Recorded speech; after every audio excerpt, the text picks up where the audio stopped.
Hello, welcome to the recording for the week of February 16th.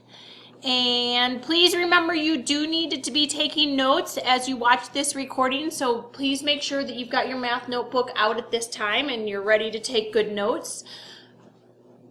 And let's start with a warm-up question where we're just checking in with how you're doing right now. So I just want you to take a moment and look at your current grade. So you can open a new tab and have two tabs open at once where you can take a look at your current grade, and then also check to see if you have any missing assignments. So if you've got a grade less than a 70%, I want you to spend some time to investigate why you have a grade less than 70%. Are you missing assignments? And if you are, you need to get those in as soon as possible because that's really going to help raise your grade.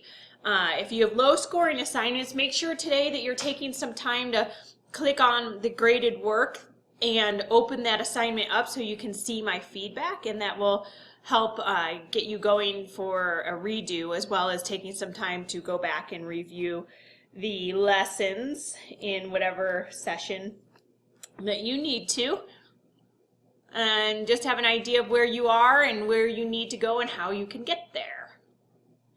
All right, so this week, not and next, I don't know why I have that in there. This week you will be going to take the Unit 6 Session 1 through 4 quiz, and then you're going to move on to Unit 6 Session 5 where we look at lines of best fit. And then we're going to look at Unit 6 Session 6, which is about different ways that we can display data that we collect. So that is what we're going to be working on this week. There is a built-in catch-up day for you, so please make sure that you're taking the time to use that catch-up day. You can use that catch-up day to redo low-scoring assignments, submit any assignments that you're missing, and again, just make sure that you're using that catch-up day to your advantage. All right, so let's jump right in to Session 5. And Session 5, again, is about analyzing data and lines of best fit and correlation. So what a line of best fit is when you have a bunch of data presented, and if you were to plot all that data on a graph and then connect the points in the best line of best fit so that your line is as close to as many points as they can possibly be. So in a line of best fit is when you again are drawing a line through your data so that it's as close to as many data points as you can get it. And then we can also, from that line of best fit, come up with an equation to represent that line of best fit. And that's what we're going to do right here. So let's go ahead and plot these points and make a line of best fit, and then write an equation for the line of best fit. So let's take a look at the chart over here on the right and see what is the data that we've collected or been collected. You didn't collect it, it's already been collected. So the data here, this column here is the number of months that people have owned an exercise machine, and then the column next to it is the number of hours per week that they spend on that exercise machine. So we want to compare the number of months that people own an exercise machine and then the number of hours of exercise per week based on the number of months that somebody has owned an exercise machine. So what I've done is I've created a coordinate plane here, a coordinate axes, our x-axis and our y-axis, and I've labeled each axis. So the x-axis, the horizontal one, is going to represent the number of months, so it's going to represent the first column, and then the vertical axis is going to represent the number of hours of exercise per week, and that's going to represent that second column here. So the first step in creating a line of best fit is that we need to actually plot all of our points. So let's go ahead and do that now, starting with 1 month giving us 8 hours of exercise. So 1 and 8. So to plot that point, let's go ahead and do that in a different color here. Let's see, if 1 month and 8 hours, it's going to be here. And I did my months by 2 months at a time just because we went all the way up to 14 for the number of months, and I wanted to make sure I could squeeze that all in. And then for hours, I just went 1 at a time because our most number of hours, it looks like, is 8, so we just needed to get 8 in there. Next, we need to plot that 5 and 4.5. So 5 months, somebody's exercising 4.5 hours. So we're going to plot that. We're going to keep going here. If 7 months, we have 3 hours. And I'm going to keep going here. At 4 months, somebody has exercised for 6 hours. I'm going to go ahead and finish plotting all these. And 9, we've got 2. So at 9 months, somebody's exercising only 2 hours. 14 months, we've got 1.5 hours. 5 months, we've got 7 hours. 11 months, 4 hours. 3 months.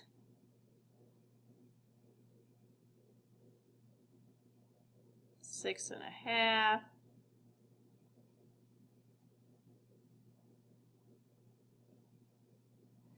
And then 6 months, got about 4 hours.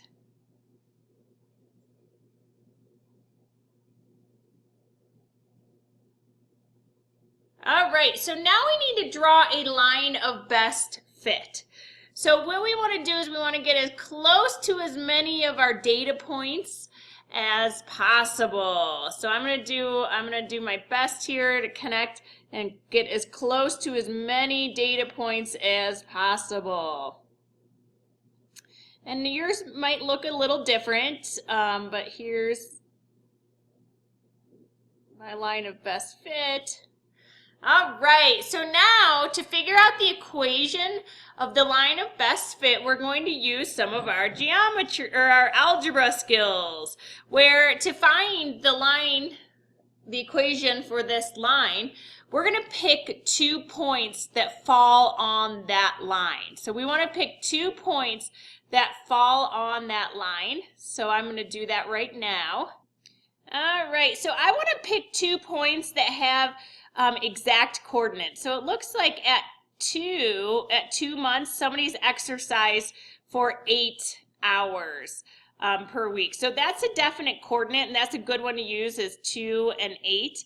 And then looking down my line, I want exact coordinates. So exact, it's easier to work with numbers that we have exact coordinates. So it looks like here, after 8 months, we've got somebody exercising 3 hours per week. So these 2 points can help me find the slope of this line. So these 2 points here can help me find the slope of this line. So I want to just move. It's not going to let me just move. So this point here represents that. I was trying to put it next to it, but it wasn't going to let me do that. So to find the slope, remember, you take the change in your y coordinates over the change in your x coordinates. That's the slope, rise over run. So let's use these coordinates. So this can be our x1 coordinate, our y1 coordinate, our x2 coordinate, our y2 coordinate. Let's use these coordinates to help us find the slope of this line. So my y2 coordinate is 8. My y1 coordinate, or I'm sorry, my y2 coordinate is 3, not 8. My y2 coordinate, I meant to say, was 3. My y1 coordinate is 8. My x2 coordinate is 8. and my x1 coordinate is 2. 3 minus 8 is -5. 8 minus 2 is 6. So our slope of our line of equation is going to be -5, 6. Remember, when we're trying to find a line of equation of best fit, remember that's going to be that y equals mx plus b form. That's a equation of a line. So we know our slope now, but now we need to figure out what the b term is. And remember, the b term is going to be our where it crosses the y axis, the y-intercept. So if we look up here, it looks like it's a little bit over 9, but we need to figure that out. So we can figure that out using the slope. We know 2 coordinates that we can plug into this line and figure out then just the b, which is our y-intercept. So let's go ahead and do that. I'm going to go ahead and try to squeeze this line, move it up, or some of our work, move it so that we can get some more calculations going here. And let's change our font color. Okay, so y equals mx plus b. We know one of our, let's use these coordinates right here to help us figure out our b, our y-intercept. So the y coordinate is 3, and our slope is -5, 6. Our x coordinate is 8. And then plus b. So I'm going to go ahead and multiply in my calculator -5, 6 times 8. I'm just going to let my calculator do that work. We get -20/3. And then it's plus b equals 3. We need to solve for b, so right now -20/3 is being added to b, so we're going to subtract. We're going to take 3 minus -20/3. So we're just going to, oh, I'm sorry, we're going to add. We're going to add because that's a -20/3. I'm sorry, it's negative. So we're going to add 20/3 to both sides. Running out of room there. So if you want to grab your calculator and let your calculator do the work of 3 plus 20/3, or if you want, you can make it so that your fractions have the same denominator of a 3, so that you can add. And when we do that, we get b equals 29/3. So we solve for b. And remember, 29 divided by 3, let's see what that equals. That's about 9.66, which is good because, remember, looking up here, it looks like our line crosses a little bit over 9. So that would give us that 29 divided by 3 is 9.67. So adding here, either you can plug in your calculator, I'm okay with that, or if you want to, you just need to make sure that you have the same denominators in order to add. And we can do that by changing 3 so that it is over 3, so that would become, what, 9/3 is the same as 3, so that we could add 9 plus 20 gives us that 29. You keep your denominators the same, and that's why it's 3. So either way is okay. The important part is that you get your b term. So now we can write our equation. Our line of best fit, let's fill in all the blanks now. It's going to be y equals, we know our slope was that -5, 6 x, and then we know our y-intercept is 29/3. So this is our line of best fit. After we plotted all our points, did our best to draw in a line that comes as close to as many of those points.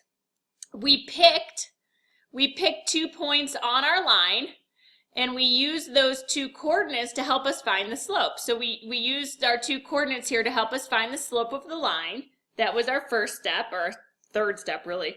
Once we found the slope, then we plugged it into y equals mx plus b using another one of our coordinates to help us find the y-intercept. And then once we have the y-intercept and the slope, we can go ahead and plug it all into the line of best fit. So what's nice about having a line of best fit when we're given a set of data is that we can then use that equation for the line of best fit to help us predict what's going to happen. For example, look at this second question here. It says predict how many hours Surrey, so let's say, or someone, I don't even know, it doesn't have to be a certain person, someone will exercise in the 12th month. So look at all of our data. We don't have any data to tell us how much somebody will exercise in the 12th month. So we can use our equation to help us figure that out. So how many hours, remember this is our this is representing our x-axis, this is representing our y-axis. This column represents the number of months, represents our x-axis. The number of hours is going to represent the y-axis. So if we want to predict how many hours, we're trying to figure out the y. How many hours? That's going to be representing the y. We're trying to figure out our y-axis, how many hours. Will someone exercise in the 12th month? So the 12th month is going to represent our x-axis. So we can plug 12 in for x and solve for y, and that will help us predict how many hours someone will exercise in the 12th month of having a machine. We are definitely running out of space here in room. Let me go ahead and actually rewrite this equation a little bit smaller so that I can have room to do everything else. So y equals negative 5, 6 x plus 29 over 3. Now we want to find out what y equals when x equals 12. So how many hours will somebody spend exercising after 12 months of owning a machine? So what we're going to do is we're going to say y equals negative 5 times, negative 5, 6 times 12, because we're going to substitute in 12 for x, plus 29 over 3. And I'm going to go ahead and use my calculator and plug this all in. So I'm going to grab my calculator and I'm going to type in negative 5, 6, and I'm going to put that in parentheses, negative 5, 6, in parentheses, times 12 plus 29 over 3. And I get a fraction of negative 1/3, and that just doesn't seem right. One moment, let me check that again. So we did get a strange answer here. We got a negative answer, which obviously doesn't really make sense, but it's based on the equation that we did get, finding manually a line of best fit. And we're going to look at how we can also let our calculator do the calculations so that we might get a little better answer than choosing 2 of our points for a line of best fit. So here's an example of where our line of best fit that we originally drew in might not have been the best line of best fit.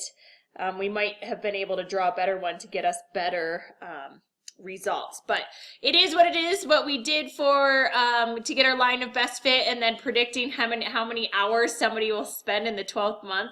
If we plug that into our calculator, we did get negative 5, 6 times 12, and then when we add 29 thirds, we did get negative 1/3 hours, which again, I know it doesn't make sense. You can't spend a negative number of hours, but that is how we would go about plugging in to predict something. So we did follow all the correct steps here. Again, our line of best fit that we drew in might just not have been the best line of best fit. So let's move on here to the next slide. I had a nice thing ready to go for us and I skipped that. So let's also use our calculator and let our calculators look at this same data and find the line of best fit using our calculator, and see how different our lines of best fit, the equations for lines of best fit, are using a calculator and doing it manually. So how to do that? So this is the instructions if you have a TI-83, TI-83, these are the instructions of how to use the calculator to find the line of best fit. So on your calculator, you're going to see a key, a second key in the upper left-hand corner. Go ahead and click that second key, and then you're going to see another key called Stat. And go ahead and click second, and then click Stat. And then you're going to see the first option, number 1, is List. And go ahead, oh, I'm sorry, so second Stat, whoops, where am I here? Second Stat, and that's going to help us list the data at the right. So second,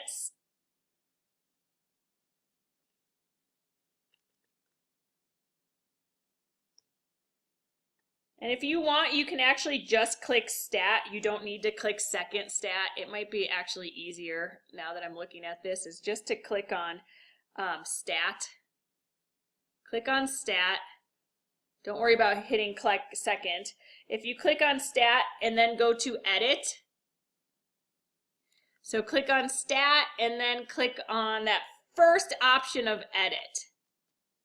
So ignore what I said about second Stat. That's another way you can do it, but this is going to get us there quicker. So if you first step is just to click on Stat, which is up near the top of your calculator, kind of in the middle. If you click Stat and then click on Edit, it's going to give you L1 and L2. So our X, our first column, we can use our first column as the list 1, L1, and the second column will be our L2, our list 2. And what you're going to do is make sure your cursor is highlighted under that L1 and start typing in 1, click enter, and then we'll go to our second entry, which is going to be 5, click 5, enter, click 7, enter, click 4, enter, click 9, enter, enter them all in under L1. Then go to L2, which represents our list, our second list, and we're going to do the same thing. Enter in all the entries, and they should all line up when you're all said and done. Then we'll have a nice full list of our list 1 and our list 2 will be full.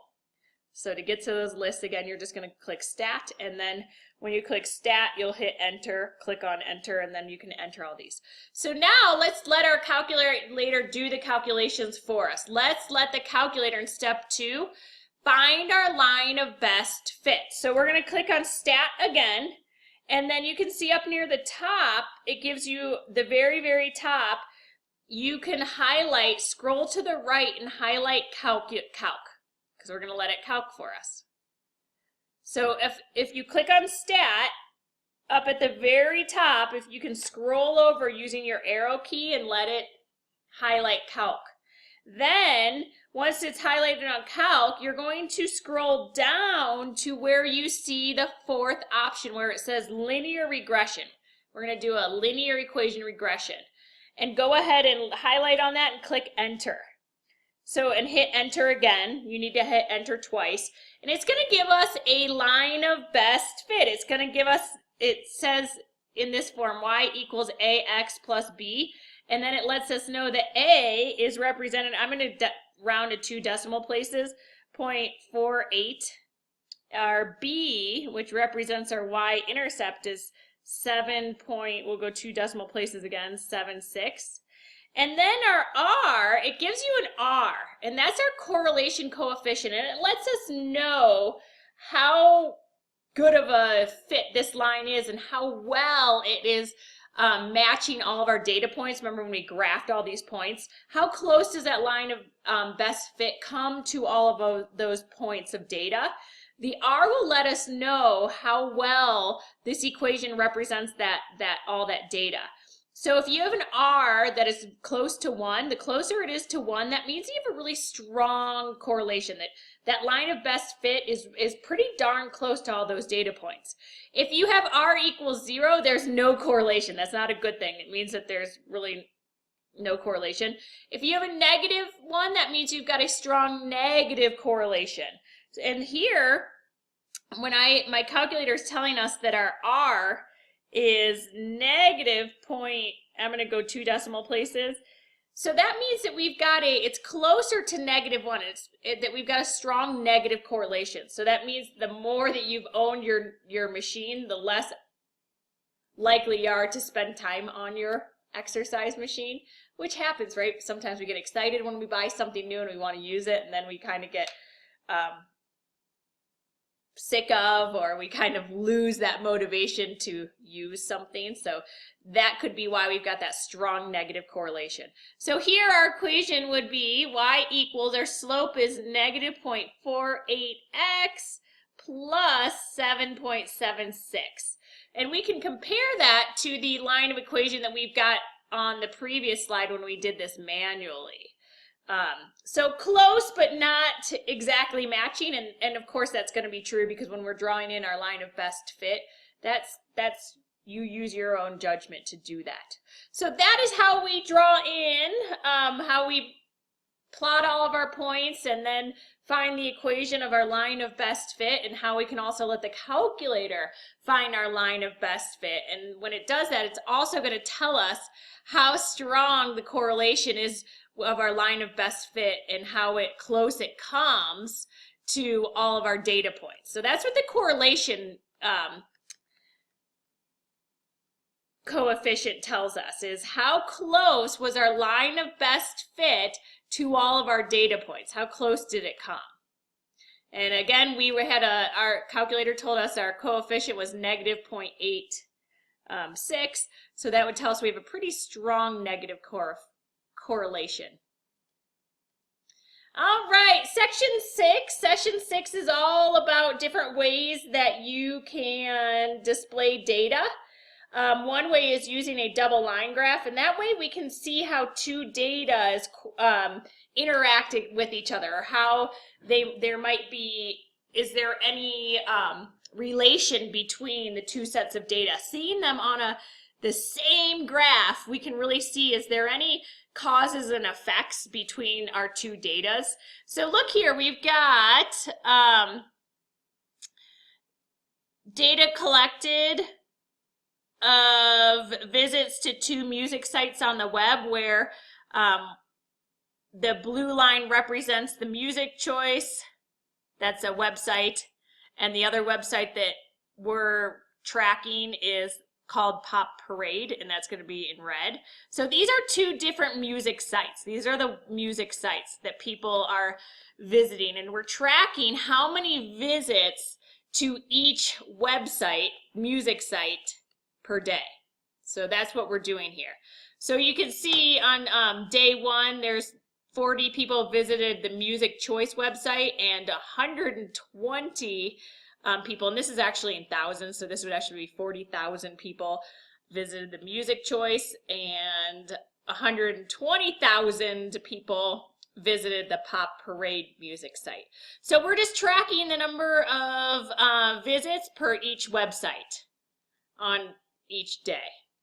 So we can use that to see, well, it's pretty obvious here that overall, Pop Parade website is more popular than Music Choice, so that's something really quick that you can gather from this data, that since it's presented on the same graph. On what day, let's answer these questions. On what day did Pop Parade get the least visits? So Pop Parade is in red, so we look to see where it got the least visits, and it looks like it dips down here the furthest. On what day is that? Because it looks like there's the least visits, or are showing, our y-axis are showing the number of visits, and then it looks like that happens on day 7. So we would say day 7. So we just want to make sure you know how to read a graph. Between what 2 days did the visits to Music Choice increase the most? So Music Choice is in blue. Where did we see the biggest increase? And to me, it looks like our biggest increase is going to be from here to here. And between what 2 days is that? Day 11 and day 12.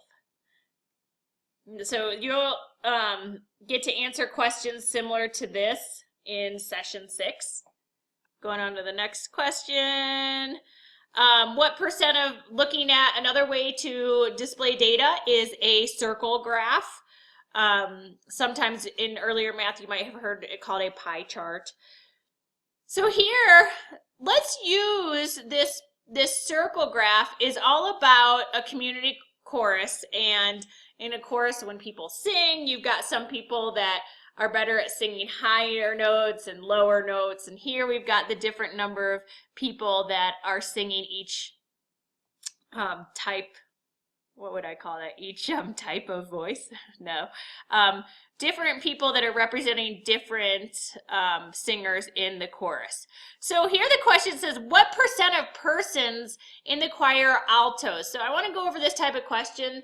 So we've got, our circle chart is only telling us how many people per each type of singer. We don't have the percentages yet, but we can figure that out. So remember, to find a percentage is part of a whole, right? It's part of a whole. So we can create a ratio to represent that part of a whole. And once we have a ratio, we can get a decimal, and then we can get our percentage. So here, the part is going to be altos. How many people do we have singing altos? That will be our part. And then this will be our denominator will be the total number of people in the chorus. So how many altos are there? There are 10. How many total people are in this chorus? So we'll add those all up. So the total number of people is going to be, we'll add 15 plus 5 plus 10 plus 18. And how many total people does that give us? We know 15 plus 5 is 20. 20 plus 10 is 30 plus 18 is going to be 48. So 15 plus 5 plus 10 plus 18 gives us 48. So that's going to be our total number. That's going to be our denominator.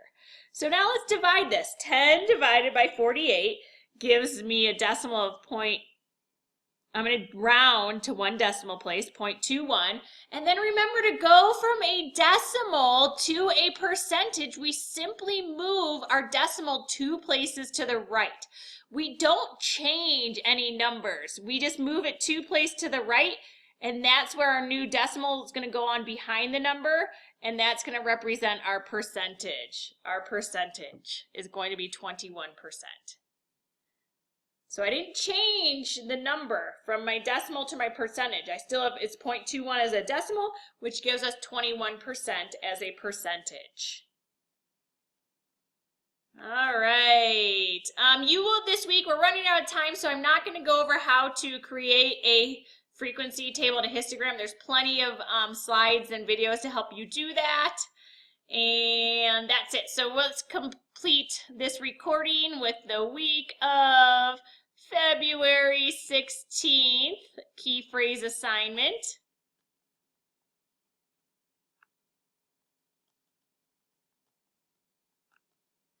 And let's see. Let's keep this simple this week. Let's do something that we just talked about. Explain